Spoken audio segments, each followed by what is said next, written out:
Hello guys, this is CodeNCode and this is first lecture of updated number theory playlist. In this lecture, we are going to learn primality test and we'll learn the square root of n approach. Once we have covered that, we will go ahead with more advanced and better approach, right? We take less time, right? So let's get started. So the primality test is simple. You are given a number and you have to tell whether this number is prime number or not. As simple as that. All right. So the input, let's say, is 5, so the output should be true because 5 is a prime number. For 12 it should be false, right? 12 is not a prime number as it has divisors 2, 4, 3, so on and so forth.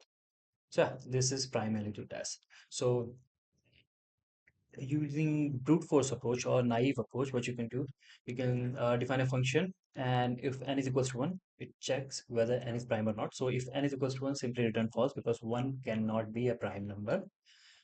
Beside that, all you have to do is find any divisor in range 2 to n minus 1. That's exactly what we are doing here in this problem. So if we find any divisor in range 2 to n minus 1, we return false as it is not a prime number. Otherwise, we are returning true. Right? As simple as that. The upside is that of this approach that this is easy to implement. The downside is that it takes linear time. So the time complexity is big O of n. Now we'll learn how we can reduce it to square root of n, right? Now, so the better approach would be using this. So we are going to build the solution, right? So one of the observations is that all of the divisors of number n occur in pairs of a, b such that a into b is equals to n. For example, let's say n is equals to 12 and its divisor are 1, 2, 3, 4, 6, and 12, right? So all of the pairs that I was talking about, a and b, such that a into b is equals to n, is 1, 12, 2, 6, and 3, 4. If you see, if you multiply the two numbers of the pair, you will get n. That is 1 times 12 is 12, 2 times 6 is 12, 3 times 4 is 12, right? So the divisors exist in pairs such that their product is equals to n, right? This is important, right? Now, let's say you have found one divisor of a pair, right? Only two, let's say, and you already know n is equals to 12. The other divisor you can simply find out using n by d. So n by 2 is 6, so you get the second divisor. So if you find one of the divisor of a pair, you can find the other one by n by d, right? By calculating n by d, where d is the first divisor. Now, so what you see here that you don't have to find all of the divisors, only one of the divisors of each pair. So in this case, as there are three pairs, if you only find one divisor of each pair, you can find out the other one. So you don't have to actually find out all of the divisors, only one divisor of each pair. Right? How is this going to help us reduce the time complexity? I'll explain that in a moment. So let's talk about the claim. So we claim that for each divisor pair A and B, right, of n, of course, one of them lies below square root of n and another one lies above square root of n. Of course, there is an exception if n is a perfect square. If n is a perfect square, there will be a divisor pair where both of the elements will be equal to square root of n. All right. If I explain the same with an example, let's take n is equals to 16. Its divisor are 1, 2, 4, 8, and 16. Right. So 116 will be one pair, 2, 8 will be one pair, another one will be 4 and 4. Right. Both of them are equal to square root of n. So, uh, in case of perfect square, there will be one pair where both the elements will be equal to square root of n. Otherwise, for all of the divisor pair, one of the element will be below square root of n and another one will be above square root of n. For example, you can see here 1 is less than 4, 16 is greater than 4, 2 is less than 4, 8 is greater than 4. Right. Now, this is the claim. What is the proof of that? Right. So, let's go ahead and prove that.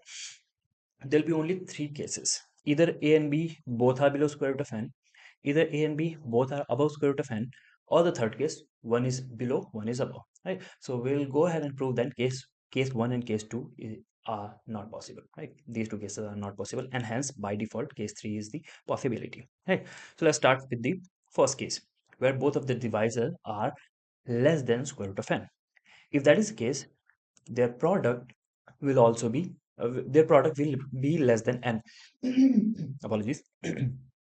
So if a is less than square root of n and b is less than square root of n, their product a into b will be less than n, which contradicts the fact that a into b is equals to n, because these are divisor pair, and divisor pair, their product is equals to n. We have already established that, and hence case one is not possible. Case 2, same way you can prove case 2 is not possible. A is greater than square root of n, b is greater than square root of n, then their product will be greater than n, which again contradicts the fact that their product is equals to n. Hence, case 2 is also not possible. That means case 3 by default is the correct one. There are different ways to prove case 3 also, but I'm leaving this with this simple explanation and proof. All right.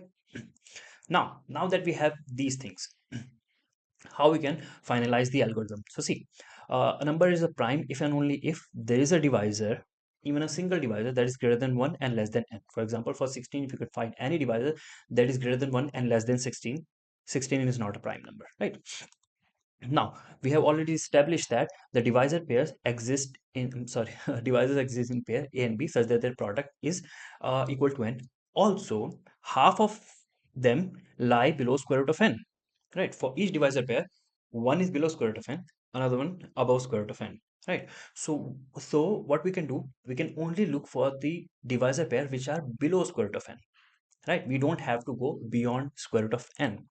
So to find a valid divisor, you need to search till square root of n only. Why? If there exists any divisor, you will find it till square root of n. Because if any divisor exists, you can find its pair element also, right? If any divisor exists, let's say d, its pair element will be n by d. So one of them is below square root of n, one of them is above square root of n.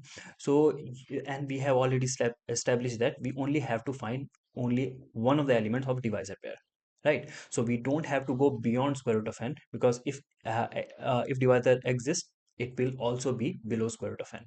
So you only have to search till square root of n, right? So what you can do, you can update the naive implementation to something like this remains same. If n is equals to 1, return false. Otherwise, you'll start from 2, of course, and go till square root of n only.